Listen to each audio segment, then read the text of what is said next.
She had come to Mozambique full of life, full of purpose, and full of dreams. But just 6 days before she was due to fly back home, Elly Warren was found face down in the sand, lifeless, just meters from a bar on Tofo Beach.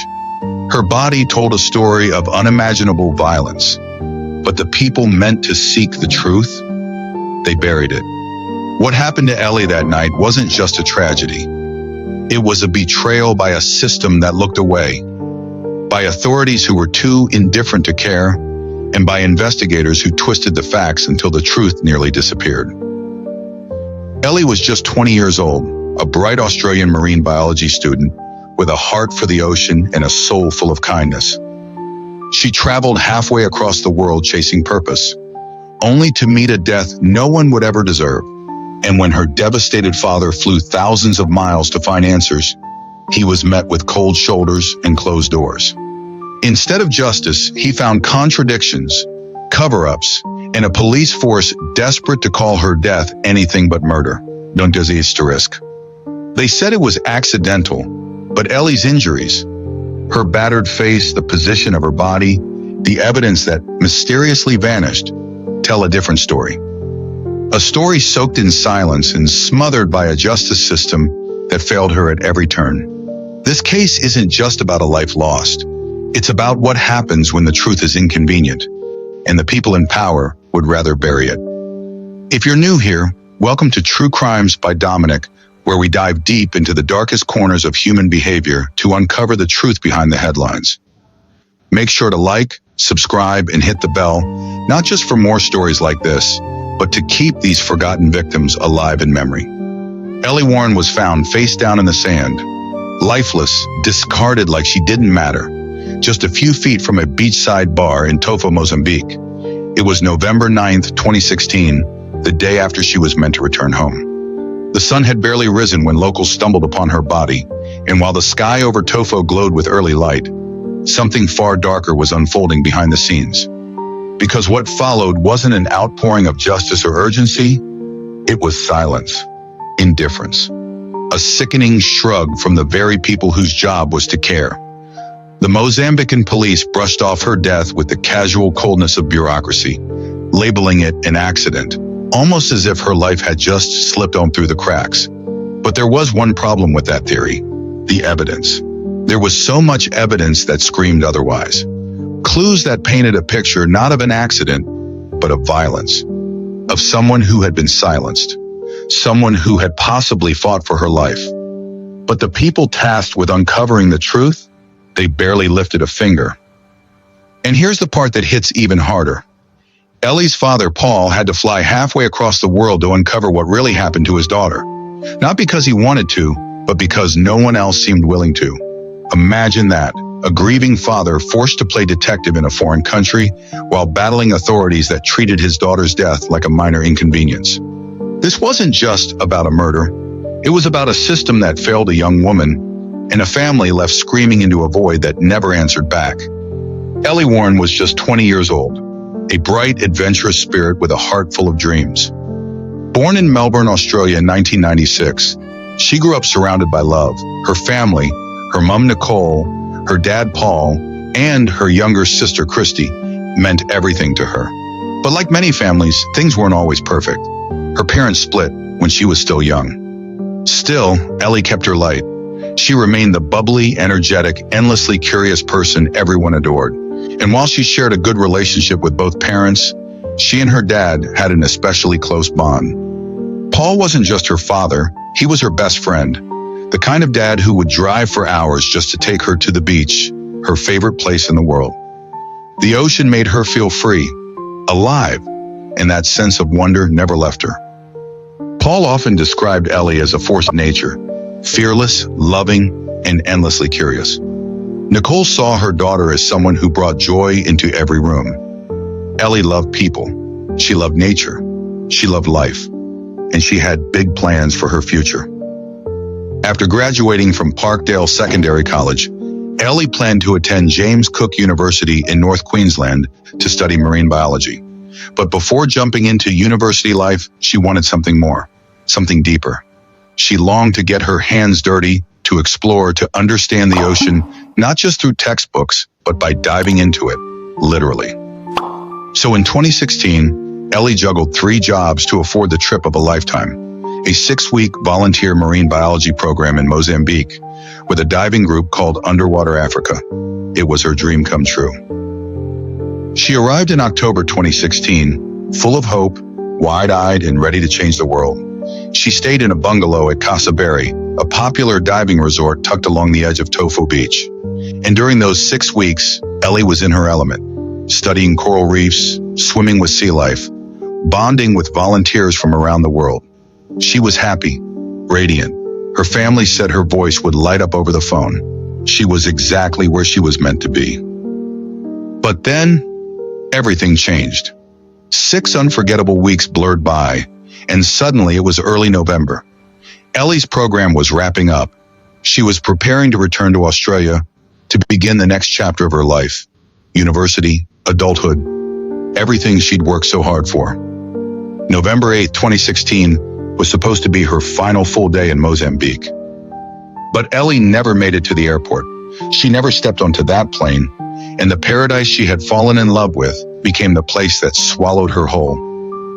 Her body was found the next morning, and what happened in the hours between the end of her last dive and her death remains one of the most disturbing and frustrating mysteries in modern true crime. So here's where things start to get really murky. Some reports claim that Elly did in fact check into camp that day she supposedly reunited with her friends, even dropped off a few of her things.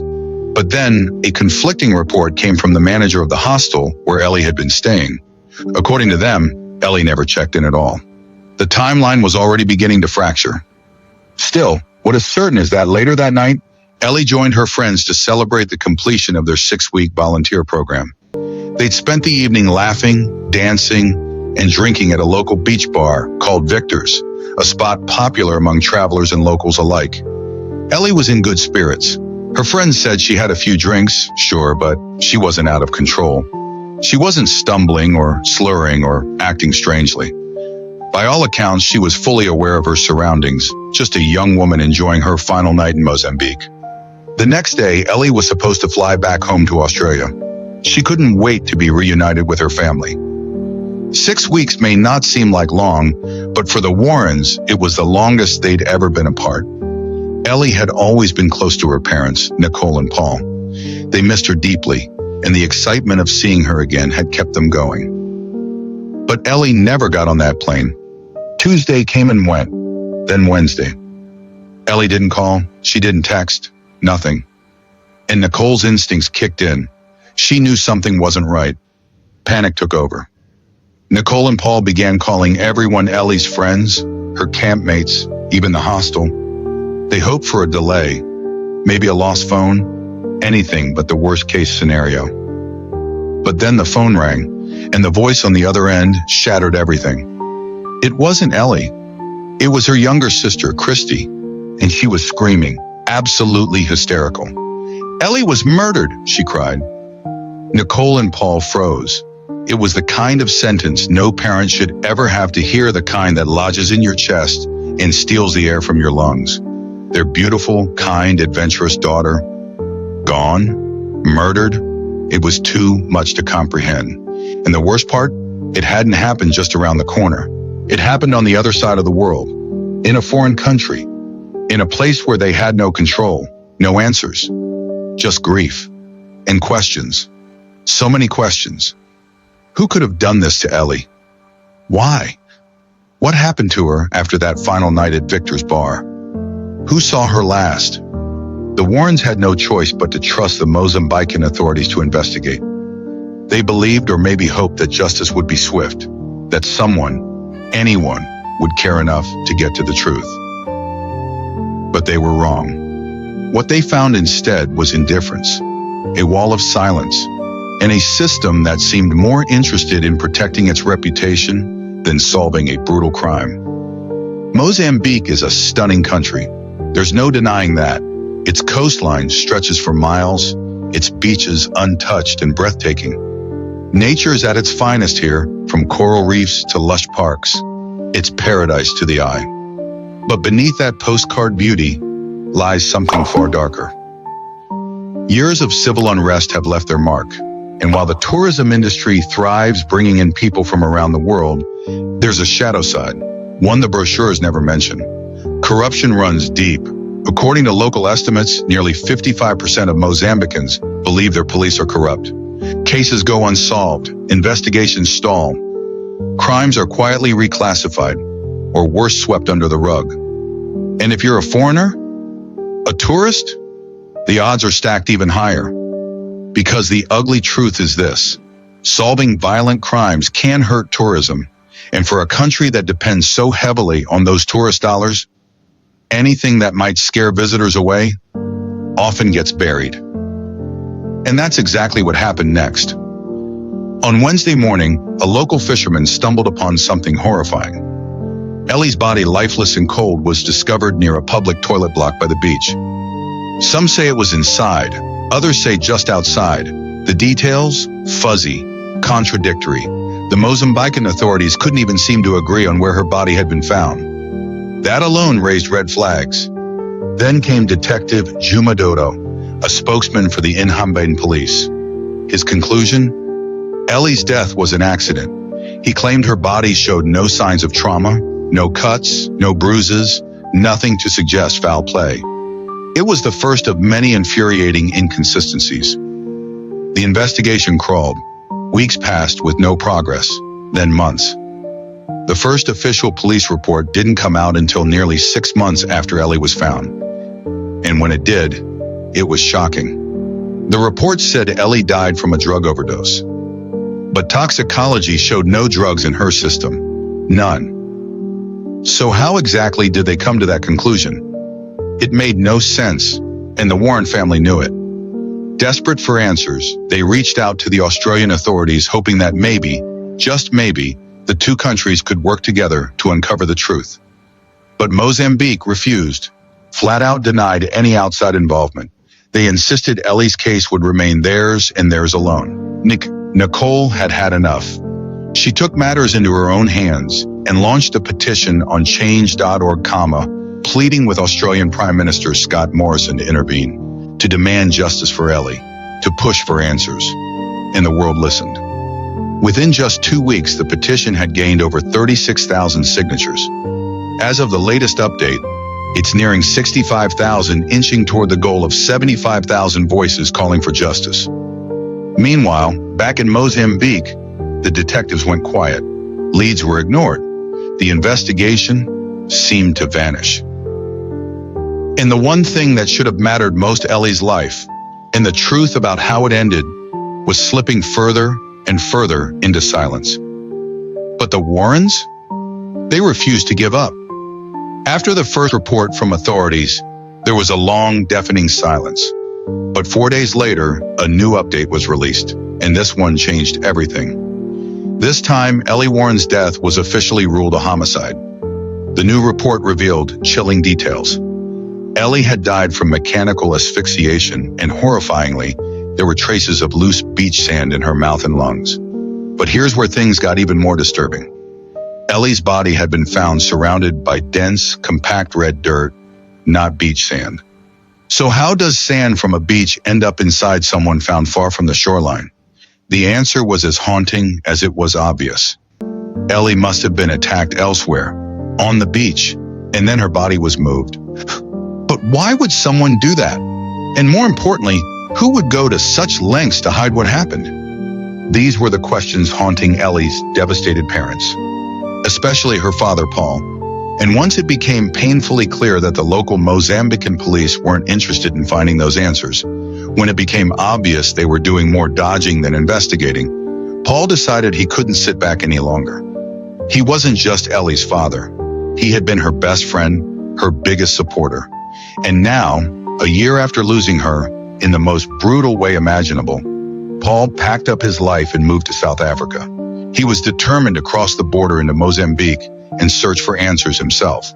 One man, one mission, justice for Elly. And let me tell you, what Paul did in just one day, the information he dug up, completely shattered any confidence anyone might have had in the local police. Paul, a grieving father, found more clues in 24 hours than an entire police department had uncovered in a whole year. Which begs the question, were the police just incompetent, or were they deliberately burying the truth? The idea that Mozambique was trying to protect its tourism image began to feel less like a theory and more like a very grim reality. After all, a young tourist murdered and discarded in the dirt isn't exactly the kind of story that keeps beaches full and hotels booked. On just his second day in Tofo, the town where Elly had been staying, Paul visited the resort she had checked into before she was killed. He sat at the exact same table where Elly had been photographed, smiling, alive, unaware of what was to come. Sitting there, staring out at the same view his daughter had admired, Paul broke down. He wept, publicly, painfully. The kind of cry that only a father who's lost everything can cry. But even through his grief, he kept searching. He posted flyers, asked locals for information, and within hours, yes, just hours, people began to speak. And what Paul found next would haunt him forever. A local fisherman approached him quietly and handed Paul a photo. At first glance, Paul wasn't even sure what he was looking at, but then it hit him. It was Elly. She was lying on the ground, lifeless, naked, her body bruised, her face, neck, and limbs showed clear signs of violence, like she had fought back. She had tried to survive. Paul was staring at photographic evidence that his daughter had died terrified, violated, and alone. No parent should ever have to see their child like that. The image was brutal, raw, unforgettable. And while Paul was shattered by what he saw, the photo revealed something critical. Elly's body in that image was not in the place the police had told the Warren family. They had been told she was found near a public toilet block with no visible injuries.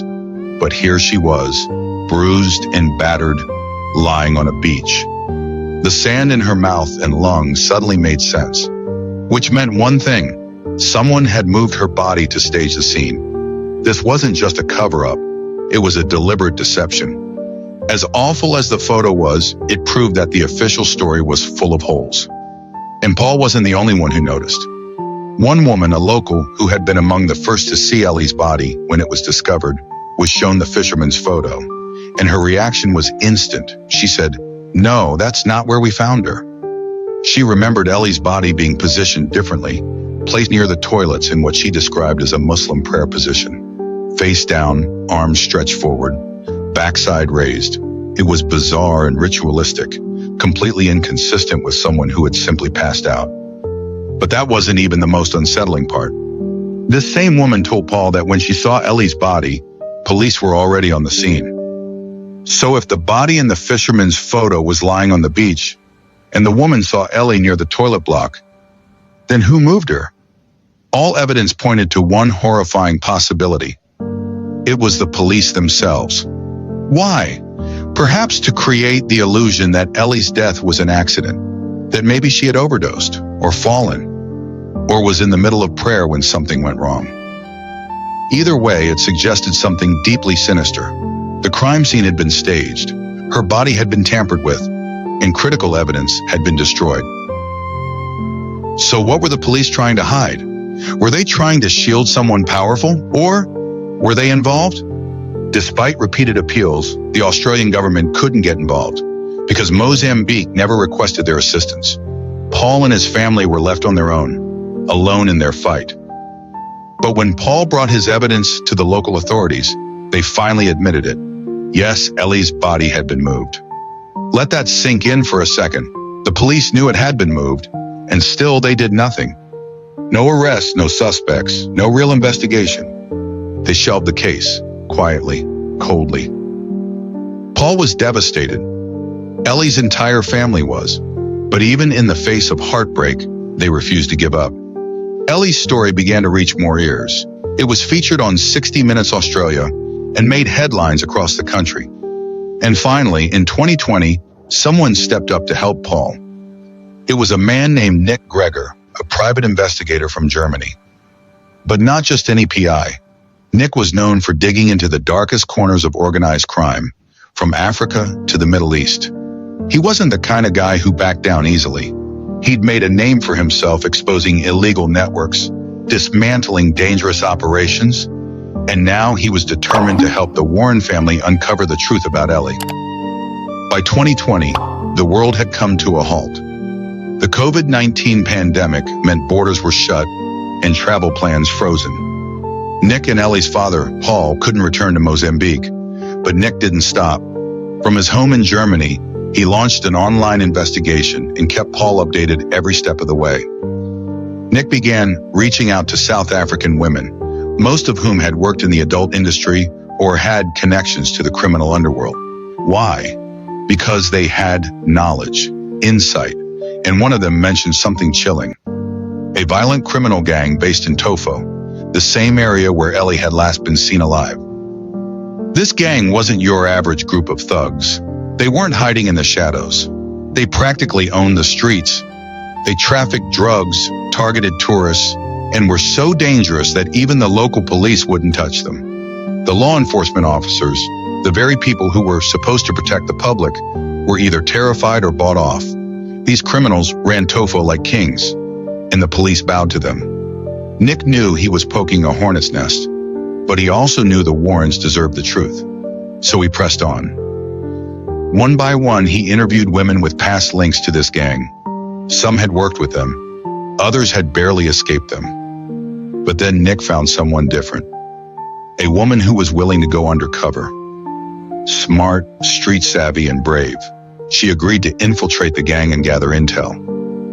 Her mission? Get close, gain trust, get them talking. It was risky, extremely risky, but 2 weeks in, it paid off. One night, while deep in conversation with the gang's ringleader, the woman recorded something shocking. Without realizing it, the gang boss spilled everything. How they sold drugs, how they robbed unsuspecting travelers, and worse, how they'd driven people to their deaths. He didn't mention Elly by name, but he did admit to targeting young white tourists, especially women. Vulnerable women, alone, just like Elly. He described things so disturbingly similar to what had happened to her, it was impossible to ignore the connection. The woman passed the recordings to Nick, who immediately pieced the puzzle together. The working theory? Elly had been approached by members of the gang on the beach. Maybe they tried to rob her. Maybe she resisted. Either way, they overpowered her, assaulted her, killed her, and then staged her death in that filthy public toilet block to look like an accident. And here's the part that twists your gut. Local police didn't just turn a blind eye. They helped. They covered it up. The theory is chilling, but it makes too much sense. Think about that. A young woman loses her life, and the people meant to investigate help hide the crime. If there's any truth to this theory, and let's be honest, there probably is, it tells you everything you need to know about the state of law enforcement in Mozambique. It's one thing for corrupt police to keep quiet, but it's another level entirely when they actively stage a scene to cover for murderers. Now, if you're watching this from somewhere in the West, you know that police corruption can happen. But this was blatant, out in the open, no accountability, no justice, just silence. But Paul wasn't about to let silence win. Once Nick shared everything he had gathered, Paul made a bold move. He rushed to the Australian embassy in South Africa and demanded action. The Mozambican authorities weren't going to open the door, but Paul knew there were other ways in. And with political pressure mounting, the Australian Federal Police were finally allowed to investigate. It took 5 long years of tireless effort. But in February 2021, Paul got the call he'd been praying for. The AFP was officially launching an investigation into Elly's death. For the Warren family, it was the first real sign of hope. But even now, the case is far from over. The inquest continues. Paul still wakes up every day fighting, not just for Elly, but for something bigger. He's become a loud voice for reform, calling for changes in international law that would make investigations like Elly's faster, more transparent, and less traumatic for grieving families. He's right to be angry. If the Australian authorities had stepped in earlier, maybe the Warrens wouldn't have had to suffer for so long. Maybe Elly's case wouldn't have become this twisted maze of silence and betrayal. Maybe there would have been justice. Instead, the Mozambique police did what they always do, botched it from day one. Whether it was fear or shame or pure corruption, they chose to protect criminals over a murdered girl. And now, years later, that decision still haunts a father who only wanted answers. Elly's case remains open. The trail might be cold, but the suspicion is hot, burning with the weight of truth just waiting to be proven.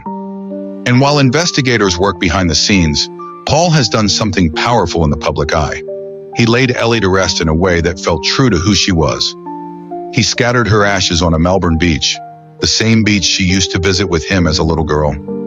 It was her favorite place, her sanctuary, her goodbye. Friends and family gathered for her memorial, remembering Elly not as a victim, but as a fighter. A free spirit, a girl who loved nature and life and the people around her. And in Tofo, far from home, Paul created something permanent, a monument to remind the world who Elly was and what was stolen from her. Elly Warren was more than just a victim of a crime. She was a daughter, a sister, a friend, and a vibrant soul who saw the world not as something to fear, but as something to explore. She chased adventure with open arms, not knowing that it would lead her into the hands of people who saw her innocence as an opportunity and her life as disposable. The pain her family continues to endure isn't just rooted in loss. It's in the silence, the cover-ups, the unanswered questions, and the haunting truth that justice has yet to be served. And until the people responsible are held accountable, until the truth is spoken out loud and actions are taken, there will be no peace, not for Paul, not for Elly's mother, not for anyone who loved her. But maybe, just maybe, if enough people hear her story, if enough of us demand answers and remember her name, justice will have no choice but to rise from the shadows. What do you think truly happened to Elly that night in Tofo? Do you believe the authorities will ever hold someone accountable? Or is this yet another case that risks fading into silence? I'd love to hear your thoughts in the comments. If this story moved you, please don't forget to like this video and share it with someone who needs to hear Elly's story. And if you haven't already, subscribe to True Crimes by Dominic. New stories drop every 2 days, and I promise each one will leave you thinking. Make sure you turn on the bell icon so you never miss an update, because some stories demand to be heard, and this is one of them. Until next time, stay safe, stay curious, and keep asking questions.